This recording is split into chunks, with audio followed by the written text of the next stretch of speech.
মিনরেক L6000 automatic sell counter. এই মেশিনটির একটি সুন্দর ফিচার হচ্ছে এই মেশিনটি স্লাইড তৈরি করে এবং স্টেইন করে দিতে পারে। যে রেকটি দেখতে পাচ্ছেন আপনারা, এটা হচ্ছে সেই স্পেশাল রেক যেটাতে আমরা স্লাইড, স্টেইন এবং তৈরি করব।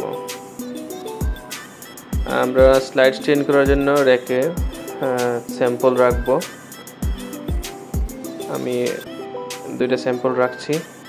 রেখে আমরা স্লাইডটি নির্দিষ্ট জায়গায় বসিয়ে দিলাম।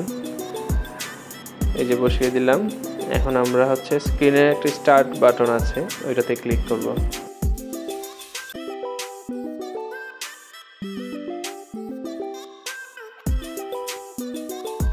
স্টার্ট বাটনে ক্লিক করলাম। স্যাম্পলটি এখন নিয়ে যাবে।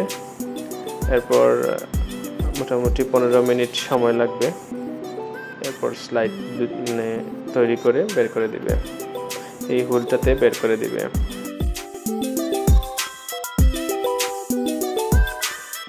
আমাদের স্লাইডগুলো রেডি হয়ে গেছে। দেখুন স্লাইডগুলো দেখতে কত সুন্দর হয়েছে এবং অটো নাম্বারিং করা হয়েছে, খুব সুন্দর নাম্বারিং। থ্যাংক ইউ বন্ধুরা।